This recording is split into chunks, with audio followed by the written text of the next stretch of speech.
Good morning students. आज के applied mechanics के लेक्चर में हम रेजोल्यूशन ऑफ फोर्सेस के बारे में स्टडी करेंगे, यानी कि बलों का वियोजन। तो बलों के वियोजन से क्या मतलब होता है? इससे पहले हम पढ़ चुके हैं कि बलों का रिजल्टेंट यानी कि कंपोजिशन कैसे निकालते हैं। ओके, कंपोजिशन यानी कि संयोजन। तो कंपोजिशन का जस्ट उल्टा होता है वियोजन।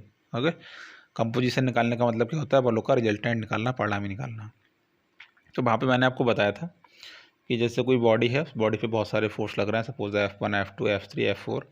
इन सारे फोर्सेस के कारण इस बॉडी पे जो भी इफेक्ट, जो भी प्रभाव उत्पन्न हो रहा होगा, वो प्रभाव क्या हो सकता है? प्रभाव हो सकता है कि ये बॉडी भ्रमावस्था में हो, वो प्रभाव हो सकता है कि ये बॉडी गति की अवस्था में हो, या गति में मैंने आपको दो चीज़ें बताई थी, या तो ये ट्रांसलेटरी मोशन में है, या फिर ये कैसी है, रोटरी मोशन में आ सकती है। ओके, तो जो भी इन फोर्सेस की वजह से इस बॉडी पे इफेक्ट प्रोड्यूस हो रहा होगा, अगर हम इन फोर्सेस की जगह कोई एक सिंगल फोर्स ऐसा फाइंड आउट कर लें, ठीक है, उस फोर्स के कारण भी वही इफेक्ट प्रोड्यूस हो जो इन सारे फोर्सेस की वजह से हो रहा है, तो ऐसे फोर्स को हम क्या कहते हैं? रिजल्टेंट फोर्स कहते हैं। Suppose that is R. Okay, अब इसका उल्टा प्रोसेस क्या कहलाता है? बलों का वियोजन कहलाता है। ठीक है, रेजोल्यूशन ऑफ फोर्सेस, रिजल्टेंट का जस्ट उल्टा। क्या मतलब हुआ?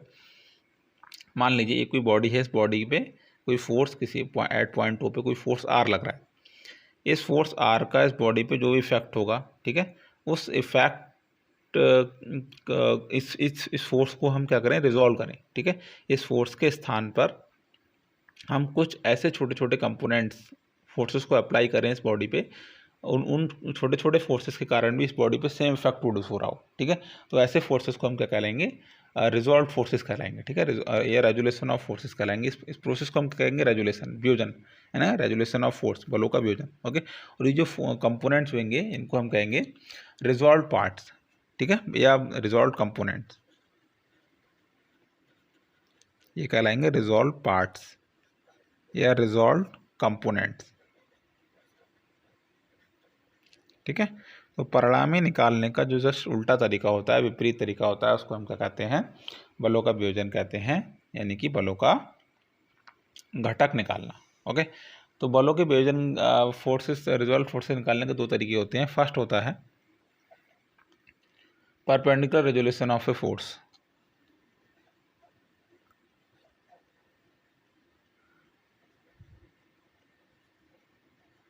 परपेंडिकुलर रेजोल्यूशन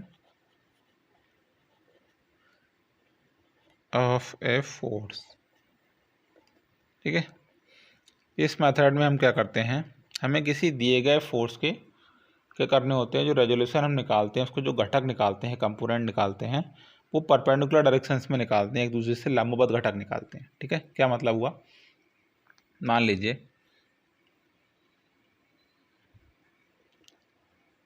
ये कोई बॉडी है, इस बॉडी के पॉइंट ओ पे एक फोर्स लग रहा है, दैट इज आर। ओके, हमें क्या करना है? इस फोर्स के दो कंपोनेंट्स निकालने हैं। ठीक है, और जो कंपोनेंट्स हमें निकालने हैं वो कैसे हैं? एक दूसरे से लंबवत दिशाओं में है। ठीक है, तो suppose this is x axis. Okay, इससे 90 डिग्री पे दूसरी एक्स होगी, दैट इज बाई एक्सिस। तो दोनों एक्सिस एक दूसरे से 90 डिग्री पे हैं। जो कंपोनेंट्स कैसे नहीं मिलेंगे हमें? जो दोनों एक दूसरे से 90 डिग्री पे होंगे, this is by axis. Okay, हमें एक्स डायरेक्शन में कंपोनेंट निकालना है। ठीक है, हम क्या करते हैं? यहाँ से एक परपेंडिकुलर ड्रॉ करते हैं ऑन एक्स एक्सिस, एक परपेंडिकुलर ड्रॉ करते हैं on Y axis. Suppose this is point A, this is point B, and this is point C. Okay, तो ओ ए किस चीज़ को रिप्रेजेंट करेगा? ओ ए किस चीज़ को रिप्रेजेंट करेगा? बल आर का क्षैतिज घटक, क्षैतिज घटक। ठीक है, तो बल आर का क्षैतिज घटक हमें निकालना है, ओ ए का मान निकालना है। इसको हम रिप्रेजेंट करते हैं जनरली एफ एक्स से, इसको हम एफ एक्स से रिप्रेजेंट करते हैं। ओके, तो एफ एक्स इक्वल टू क्या हो जाएगा? Suppose this angle is theta. Force जो है, रिजल्टेंट फोर्स आर, वो कितना एंगल बना रहा है? थीटा एंगल बना रहा है। किससे? एक्स एक्सिस के साथ। ओके, तो एफ एक्स इक्वल टू क्या होगा? R cos theta. कैसे? इन ट्राइंगल, हम लिख सकते हैं इन ट्राइंगल OAC कैसा ट्रायंगल है? राइट एंगल ट्रायंगल है। तो कॉस थीटा इक्वल टू क्या होगा? कॉस थीटा इक्वल टू होगा आधार बटे करण, आधार यानी कि OA, करण यानी कि R। ठीक है, तो O इक्वल टू क्या हो जाएगा? R cos theta. ये हमारा कैसा हो गया? क्षैतिज घटक हो गया। ओके, अब हम निकालना चाहते हैं OB। OB क्या होगा बच्चों? ऊर्ध्वाधर घटक, है ना। बल R का ऊर्ध्वाधर घटक या component in by direction. Okay, तो इसको हम रिप्रेजेंट करते हैं FY। ओके, तो FY होगा इक्वल टू, ये कैसा ट्रायंगल है? दिस एंगल इज थीटा, ये एंगल कितना होगा? 90 माइनस थीटा। ओके, तो ये हो जाएगा R cos 90 minus theta. Okay, तो R कॉस 90 माइनस थीटा कितना होगा? Sine theta. तो FY इक्वल टू हो जाएगा R साइन थीटा। कैसे? इन ट्राइंगल, कौन सा ट्राइंगल? OVC। OVC। ओके, हम निकालते हैं cos 90 minus theta. This angle is theta, so this angle is 90 minus theta. तो cos 90 माइनस थीटा क्या होगा? आधार बटे कर्ण, आधार यानी कि OB, कर्ण कितना है? R। तो OB इक्वल टू क्या हो जाएगा? R cos 90 minus theta. cos 90 minus theta equal to sine theta. Okay, तो हमने क्या किया? एक फोर्स R को दो कंपोनेंट्स में ब्रेक कर लिया, और ये दोनों कंपोनेंट्स कैसे हैं? एक दूसरे के 90 डिग्री पे हैं। ओके, तो इसको कहते हैं हम क्षैतिज कंपोनेंट। इसको कभी कभी H से भी हॉरिजॉन्टल कंपोनेंट से रिप्रेजेंट किया जाता है, या कभी कभी इसको हम FB वर्टिकल कंपोनेंट के FB से भी रिप्रेजेंट करते हैं। ओके, दूसरा हमारा तरीका होता है, अच्छा इसको याद रखने का तरीका क्या होता है? आपको हर बार ऐसी कैलकुलेशन करने की ज़रूरत नहीं है। जब भी हम कंपोनेंट निकालते हैं परपेंडिकुलर डायरेक्शंस में, suppose this is force R, तो ये अगर हमें एक्स डायरेक्शन में कंपोनेंट निकालना है और बाई डायरेक्शन में कंपोनेंट्स निकालने हैं, यानी कि परपेंडिकुलर डायरेक्शन में कंपोनेंट निकालने हैं, तो जिधर से हम एंगल लेते हैं थीटा, जिस भी डायरेक्शन के साथ हम एंगल थीटा लेते हैं, वहाँ पे जो कंपोनेंट आता है वो कॉस थीटा होता है। तो ये हो जाएगा R कॉस थीटा। दूसरा वाला क्या होगा? R sine theta. ठीक है भाई, इसका उल्टा अगर हम एंगल थीटा इधर से लेते हैं, सपोज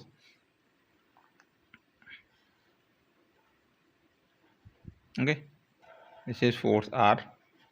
ओके, अगर हम एंगल थीटा इधर से लें, तो जो कंपोनेंट होगा ये वाला, ये कहलाएगा R कॉस थीटा।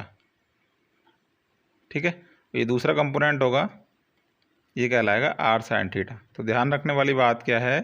जिधर से एंगल थीटा लेते हैं उस वाली एक्सिस पे जो कंपोनेंट आता है वो कॉस थीटा का R कॉस थीटा कंपोनेंट के साथ आएगा, और जो दूसरी वाली एक्सिस के साथ जो कंपोनेंट आएगा वो साइन थीटा के साथ आएगा। ठीक है, तो जिधर थीटा बन रहा है उधर कॉस थीटा कंपोनेंट, जिधर दूसरा वाला जो होगा वो साइन थीटा कंपोनेंट। ओके, ऊर्ध्वाधर घटक। सेकंड, हमें कंपोनेंट निकालने हैं किसी फोर्सेस के किसी दी गई डायरेक्शंस में। ओके, अब यहाँ पे जो डायरेक्शंस होंगी वो एक दूसरे के परपेंडिकुलर नहीं होंगी। सपोज दूसरा तरीका होता है resolution of force in two given directions. Resolution of force in two given directions.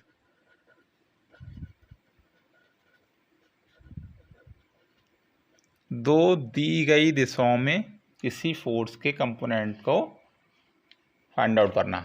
Okay, या रिजॉल्व करना। क्या मतलब हुआ? मान लीजिए क्योंकि फोर्स है दैट इज R। ओके, हमें इसके दो दी गई डायरेक्शन में कंपोनेंट निकालने हैं। Suppose this is alpha direction, okay, and this is beta direction. Okay, यहाँ पे alpha plus beta equal to 90 degree नहीं होगा। तो ये कैसे हो गई? म्यूचुअली परपेंडिकुलर डायरेक्शंस नहीं है, एक दूसरे के लंबवत दिशाएं नहीं है। ठीक है, हमें इस फोर्स आर के दो कंपोनेंट निकालने हैं, एक अल्फा डायरेक्शन में निकालना है, दूसरा हमें बीटा डायरेक्शन में निकालना है। ठीक है, कैसे निकाल सकते हैं? हम इस ट्रायंगल को कंप्लीट करते हैं। कौन सा ट्रायंगल?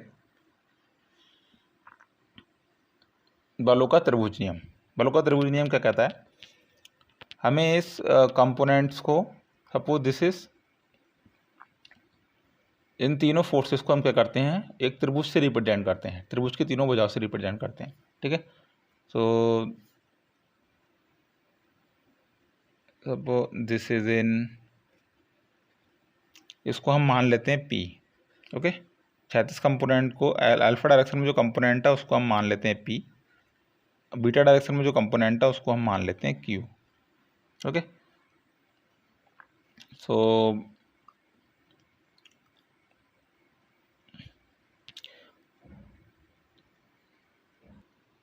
ओके, तो फोर्स Q को ड्रॉ करते हैं in this direction. So this is force Q।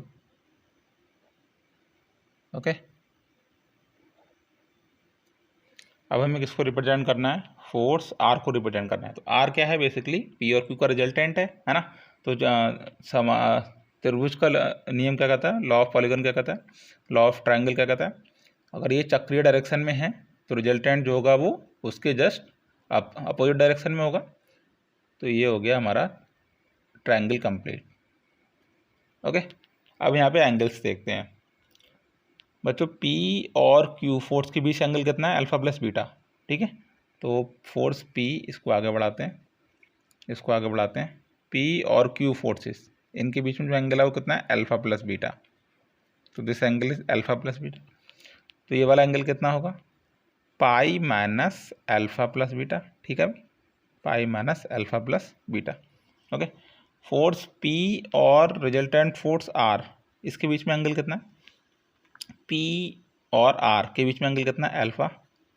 Okay, Q और R के बीच में एंगल कितना है? बीटा। तो this angle is beta. Okay, alpha beta and this is pi minus alpha plus beta. अब हम क्या करते हैं? इस ट्रायंगल में साइन रूल अप्लाई करते हैं। ठीक है, तो साइन रूल क्या होता है?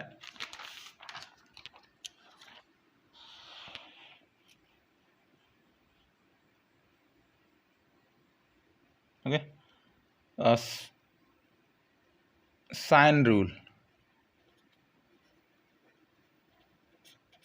तो साइन रूल क्या होता है? किसी ट्रायंगल में जो कंपोनेंट, कोई एक भुजा जो लेते हैं ट्रायंगल की, किसी ट्रायंगल की जो एक साइड होती है, दैट डिवाइड बाई दो अपोजिट, जो उसके सामने जो एंगल बनता है उसका साइन।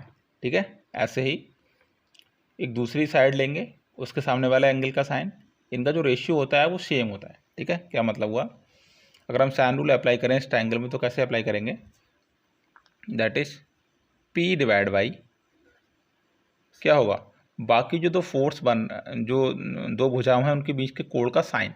तो इसके सामने कौन सा एंगल बन रहा है? बीटा। ठीक है, तो क्या हो जाएगा? Sign beta.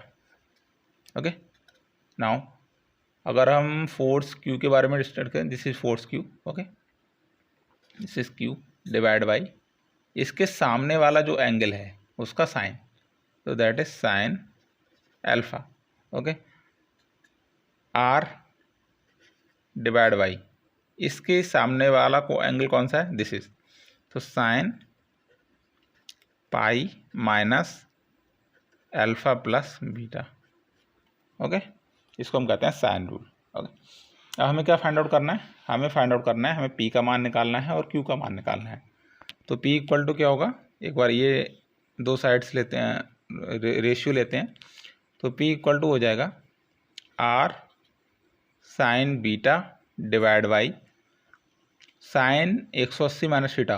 कितना? साइन पाई माइनस थीटा कितना होता है? Sine theta. That is sine alpha plus beta. तो ये हो गया फोर्स R का अल्फा डायरेक्शन में कंपोनेंट। ओके, ऐसे ही हम अगर फोर्स Q को निकालें तो Q इक्वल टू क्या होगा? R sine alpha divide by sine alpha plus beta. Okay, ये हो गया फोर्स आर का बीटा डायरेक्शन में कंपोनेंट। ओके, दिस इज बल आर का अल्फा दिशा में घटक।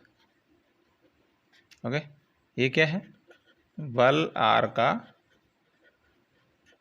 बीटा दिशा में घटक। ओके, तो आज की क्लास में इतना ही। नेक्स्ट क्लास में इससे आगे कंटिन्यू करेंगे। Thank you.